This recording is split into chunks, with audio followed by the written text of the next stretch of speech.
Shalom saudara-saudaraku yang kekasih. Aku berdoa semoga engkau baik-baik dan sehat-sehat saja, sama seperti jiwamu adalah baik-baik saja. Marilah kita nikmati firman Tuhan melalui buku Membina Pola Makan dan Diet. Satu korban yang tidak bercacat. Dalam upacara korban bangsa Yahudi dahulu kala, setiap hewan korban harus tidak bercacat celah. Dalam ayat itu dikatakan agar kita mempersembahkan tubuh kita sebagai korban yang hidup, suci, dan berkenan di hati Tuhan. Inilah pelayanan kita yang sepatutnya. Kita adalah ciptaan Allah. Sementara memikirkan hasil karya Allah yang mengagumkan dalam tubuh manusia, pemazmur berseru, "Aku bersyukur kepadamu oleh karena kejadianku dahsyat dan ajaib."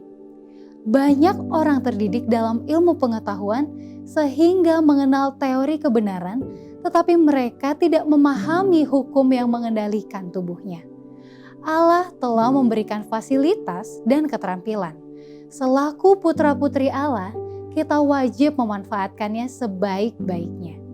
Jikalau kita melemahkan kuasa tubuh dan pikiran dengan kebiasaan-kebiasaan buruk atau pemanjaan selera, maka tidak mungkin kita menghormati Allah sebagaimana mestinya. Allah menuntut agar tubuh kita diserahkan padanya sebagai korban yang hidup, bukan yang mati atau yang sekarat. Persembahan orang Yahudi itu seharusnya tidak bercela. Apakah menyenangkan bagi Allah untuk menerima persembahan yang busuk atau penyakitan? Dia menandaskan bahwa tubuh kita adalah bait Roh Kudus. Dia menghendaki kita untuk memelihara bait ini agar itu menjadi tempat tinggal yang cocok bagi rohnya. Rasul Paulus memberikan nasihat ini kepada kita. Kamu bukan milik kamu sendiri, sebab kamu telah dibeli dan harganya telah lunas dibayar. Karena itu muliakanlah Allah dengan tubuhmu. Semua orang harus berusaha untuk memelihara tubuh dalam kondisi sehat agar mereka dapat melayani Allah dengan sempurna dan melakukan tugasnya dengan baik dalam lingkungan keluarga dan masyarakat. Satu korban yang menyedihkan. Kita harus memahami cara makan, minum, dan berpakaian demi pemeliharaan kesehatan. Penyakit timbul karena pelanggaran terhadap hukum kesehatan. Itu adalah akibat dari pelanggaran hukum alam. Tugas kita yang utama ialah menurut hukum-hukum Allah, termasuk kesehatan. Ini menyangkut utang kita kepada Allah, diri sendiri, dan sesama manusia. Jikalau diri kita terserang penyakit, kita memperberat beban para sahabat kita. Begitu juga kita membebankan tugas kita kepada anggota-anggota keluarga dan tetangga.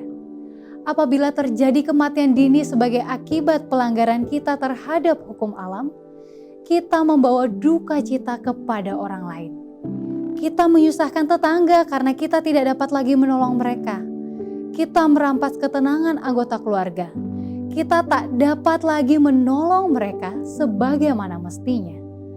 Kita merampas Allah karena kita tak dapat lagi melayani Dia dalam kemuliaannya. Kemudian, dalam arti yang luas, bukankah kita melanggar hukum Allah?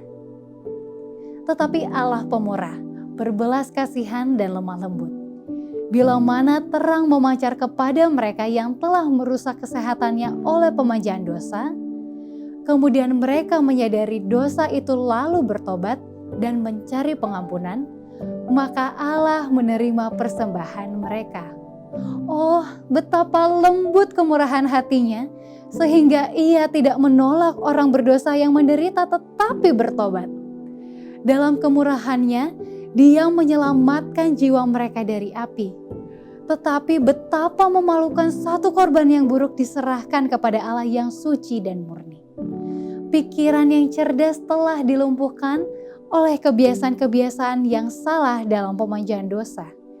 Segala aspirasi dirusakkan sehingga tubuh dan jiwa pun menjadi rusak. Demikianlah renungan kita hari ini. Salam dari Departemen Kesehatan Uni Indonesia Kawasan Barat. Tuhan Yesus memberkati.